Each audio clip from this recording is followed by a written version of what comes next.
think I might actually be getting used to this. Hello, YouTube. This is the Gentleman Scholar. I know it's been a while.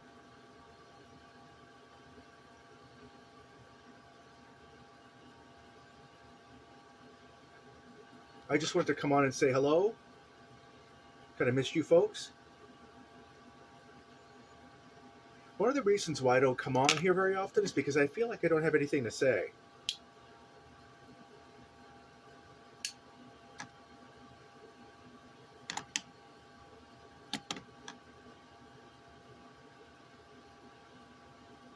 Testing out my husband's gift of a lighter that he gave me. I'm smoking Norman Rockwell's Portrait. It seems to be my favorite blend.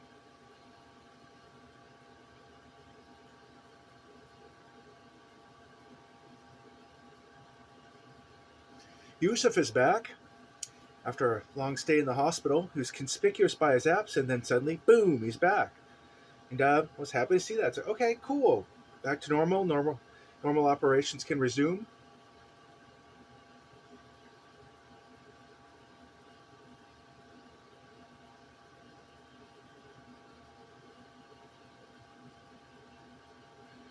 Pipe Up North has been an inspiration for me to finally get off my tuchus and get down here and record something here in the workroom. I want to do it out in the porch, but I don't know if it's going to rain or not. So here I am in the winter perch.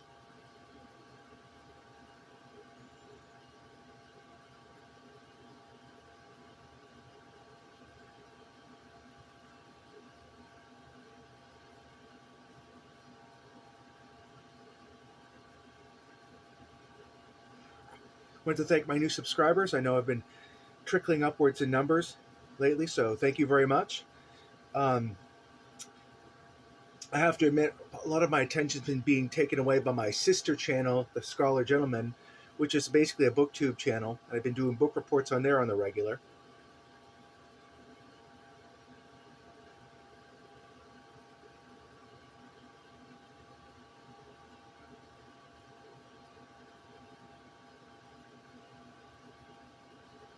You always have something to talk about when you're doing a booktube channel. This is the time of year, early August. Kind of gets me down a little bit.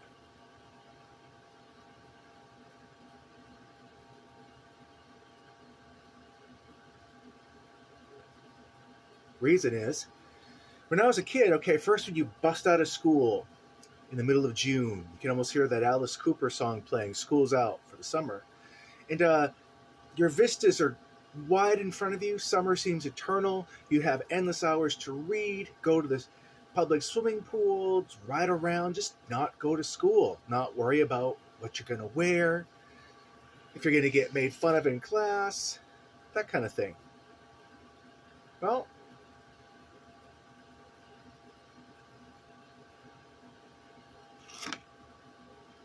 after a month away of basically pissing away your time, not pissing away your time, just being a kid, enjoying life, and not counting the hours,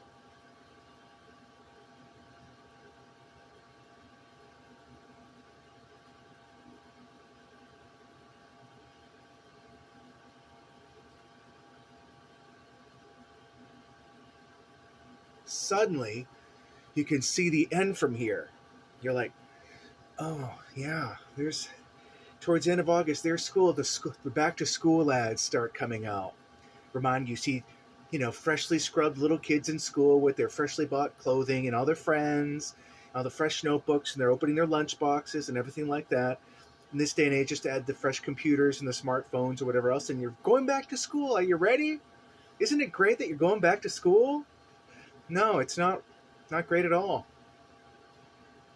Hated school.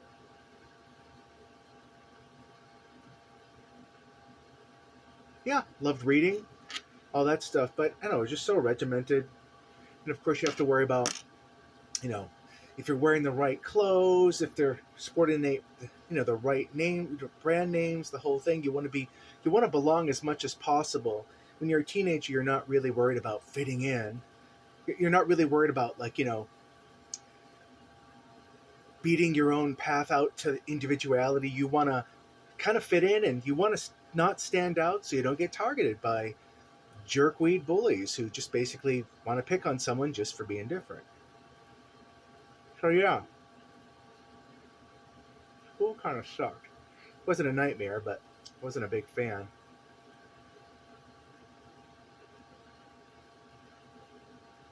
Little story about the summer of 1980.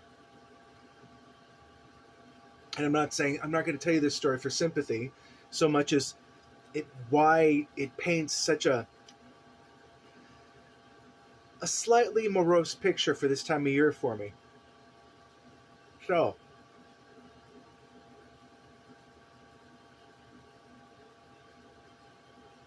my mother and I lived in this really crappy neighborhood.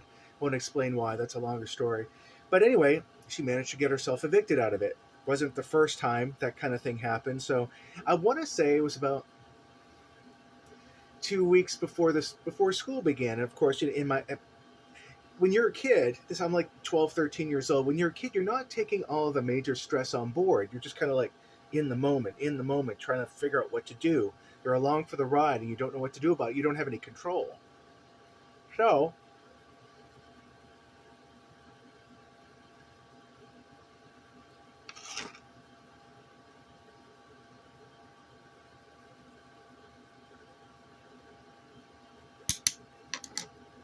good smoke today. Very good smoke. Must have been meant to be. But anyway, 2 weeks, it felt like 2 weeks before school starting. Suddenly we're in the apartment, and suddenly we're not. Suddenly we're just kind of milling around the park that's about almost 2 blocks. I want to say 2 blocks to the east, to the northeast, Pulaski Park. We're just kind of milling around, talking to people. And I was vaguely aware that we couldn't get back to the place because we were no longer allowed there. So, my mom did what she did. My mom knew how to hustle. Suddenly, people around who lived on the periphery of the park, we would be. My mom would talk to them, and suddenly we're spending the night in their place. I guess I don't know what story she spun them because I was just too busy not thinking about the whole situation. Suddenly we're staying in this person's place, and then that person's place. Excuse me, gotta sneeze.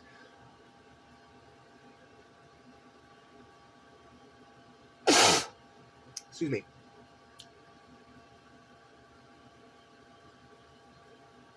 And so, there was one night where we didn't get to spend anywhere. We're just kind of like sitting up all night, just kind of watching the nocturnal stuff happen. There's this couple, like I want to say like 30, 40 feet away from us. They were being intimate, shall we say, by the park bench. And this woman, and I'm sorry, the park kind of attracts interesting individuals. We'll just put it that way. And this very, very devout woman goes up to them and just basically, the Lord will damn you for what you're doing. And they're right on the ground doing their business. And it's at night, so you really couldn't see anything. So she walks up and just tells them that they're damned eternally to hell for the copulation that they're taking part in public in the park.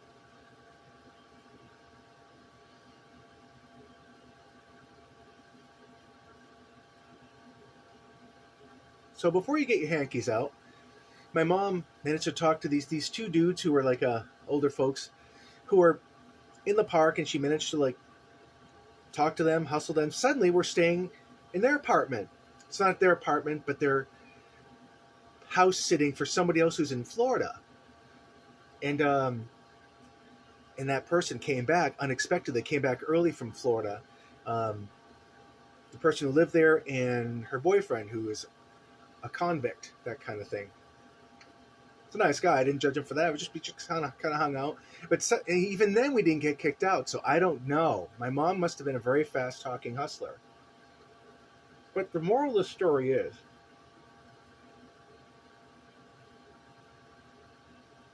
my mom somehow, thinking of you, Dave. I'm going to try and talk well. I'm going to try and clench here. My mom, how do you do this? So my mother, the bowl jiggles, and that's what throws me off. David, some tips, please. Anyway, so my mom somehow pulled it out of her tuchus.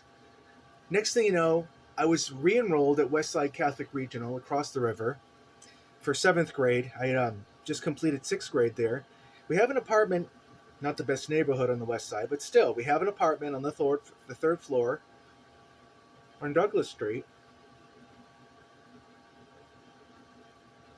And it's about like a 10-minute walk to school, to Westside Catholic Regional from there. So we were set up for the 7th grade, and I don't know how she did it, to be quite honest. I have suspicions, but it's not like Catholic school is free, you know.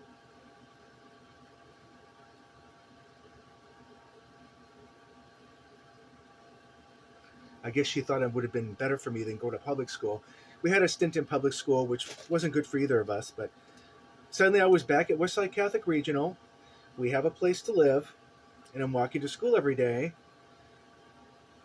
And just as a matter of historical note, that's when John Lennon got shot, I believe, when we were living there on Douglas Street.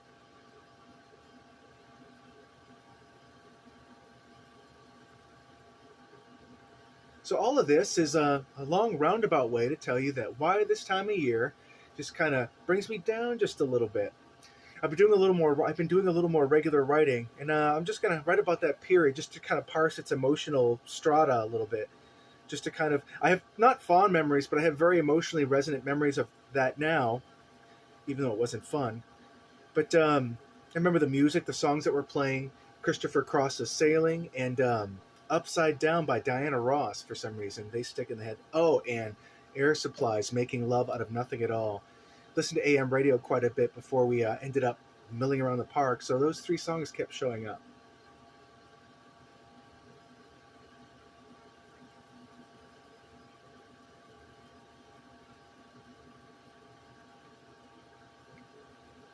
Weird the things you can remember.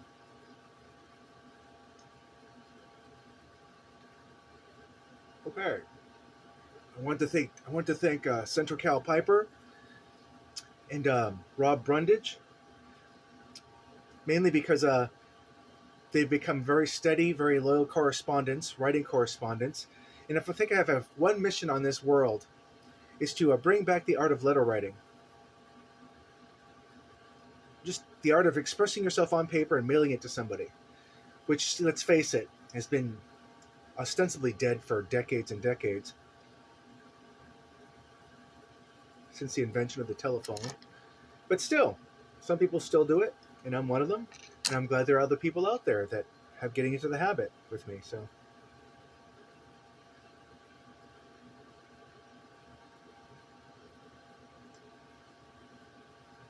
well, okay. You've been with me for... Ooh. Oh, David, how do you do this? Practice, practice, practice, I guess. Anyway, thank you for spending 15 minutes of your time with me. I hope you found it reasonably interesting. Glad you're back, Yusuf.